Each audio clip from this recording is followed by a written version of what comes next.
আজকে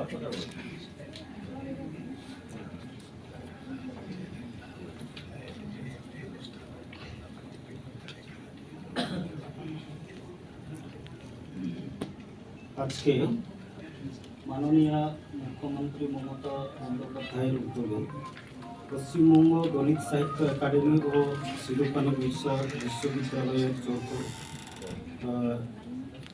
আয়োজনে আজকের যে আলোচনা ও সাহিত্য সভা, এই সভার সভাপতি এবং দলিত সাহিত্য একাডেমির কর্মকর্তাগণ, বিশ্ববিদ্যালয়ের রেজিস্ট্রার স্যার এবং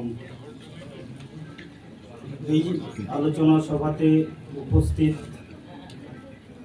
অধ্যাপক অধ্যাপিকা, গুণীজন এবং গবেষক, আমার শ্রদ্ধা, অভিনন্দন, ভালোবাসা জানাই।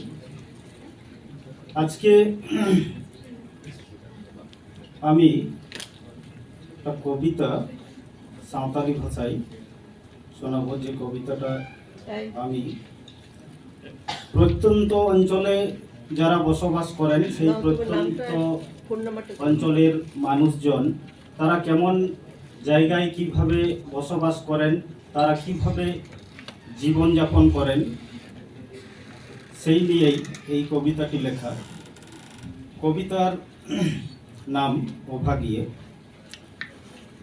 मेनाक लिया आले अभागिये आदि कुचित रे मेते आमेम नेल लेखान मेट आमा राखाब मनोरे आले आतु तेमा तिसो गाड़ी के बांग बोलो कुली आदि कुचित गिया आरहो खुटु तड़ांग खाटला मोटर खन आड़गो काते मोड़े तुरुई माइल ताड़ाम लेरे तोहर हाड़ा पारम काते बोलो आम आले हर डाहार आदि बाड़ी गिया बांगसेन आ गाड़ी आलेया तो उपोये खेल ताड़ाम बाखी डुडुंग बीर बुरु गाजार मेना ओड़ा कुडर जीवी रे बतर बुझे आदि मेना को पुल बना तारुक लेखान जानवर को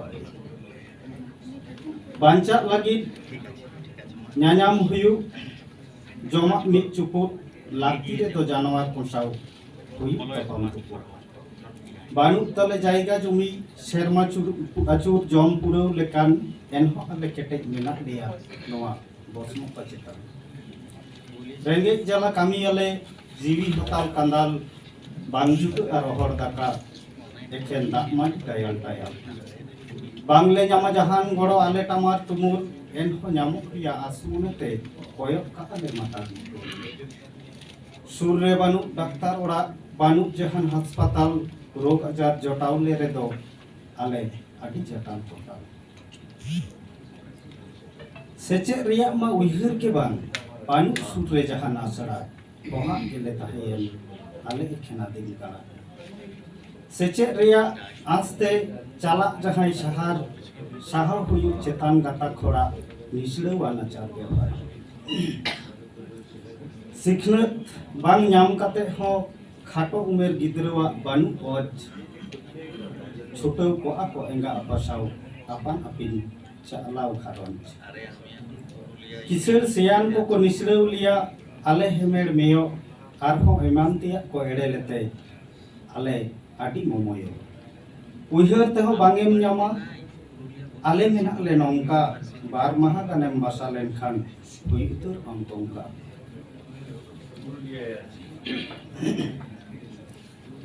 এই কবিতার মধ্য দিয়ে প্রত্যন্ত অঞ্চলে বসবাসকারী মানুষের জীবন যাপনের এক চিত্র ফুটে উঠেছে।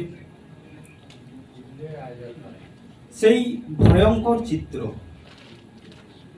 যেগুলি দেখলে মানুষের চোখ কপালে উঠে যায়।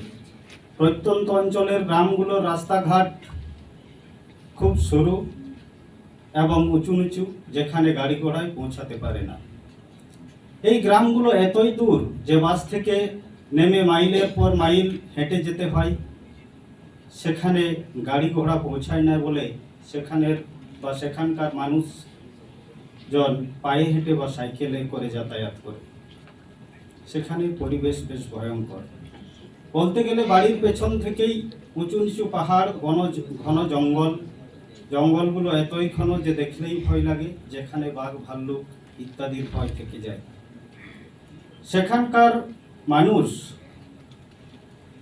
কোনো কোনো সময় বন্য প্রাণীদের সাথে লড়াই করে সেই জায়গায় বসবাস করে। তারা কৃষিকাজের উপর নির্ভর করে জীবিকা নির্বাহ করে। কিন্তু ওই সমস্ত মানুষের চষক জমির পরিমাণও কম, তাও তারা কোনোরকমভাবে খেয়ে বেঁচে আছে। তারা সচরাচর শুকনো ভাত খেতে পায় না, তারা বেশিরভাগই ফ্যান ভাত খেয়ে দিন কাটায়। তারা বিশেষ ধরনের সুযোগ সুবিধাও পায় না। তারা এতই অসহায় জীবনযাপন করে যে হঠাৎ কেউ গুরুতর অসুস্থ হলে তাকে চিকিৎসা করাবে সেটারও উপায় নেই। না আছে সামনে ডাক্তারখানা, না আছে পাশাপাশি কোনো সরকারি হাসপাতাল, আবার কোনো গাড়ি সেখানে পৌঁছায় না, যার ফলে তারা খুব সমস্যায় পড়ে যায়। শিক্ষাগত যোগ্যতার দিক দিয়েও তারা অনেক পিছনে রয়ে গেছে। পাশাপাশি তো কোনো শিক্ষা প্রতিষ্ঠানও নেই। বাইরে বা শহরে কেউ পড়াশোনা করতে চাইলেও সেখানে বিভিন্ন জাতি দ্বারা অত্যাচারিত হয়, ফলে অনেক ছেলে মেয়ে পড়াশোনা না করে বাড়ি ফিরে আসতে হয়। যার ফলে শিশুরা শিক্ষা না পেয়ে তারা কম বয়স থেকেই কাজ করে তাদের পরিবারকে সংসার চালাতে সাহায্য করে।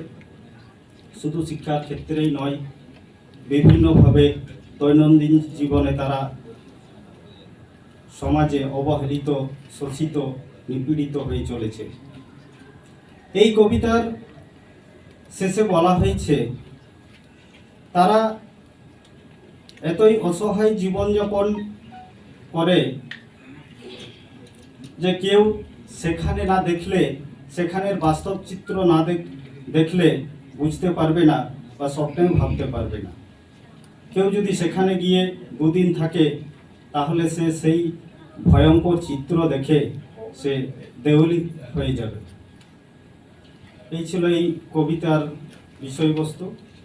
এই বলেই আমি আমার কথা এখানেই শেষ করলাম। নমস্কার।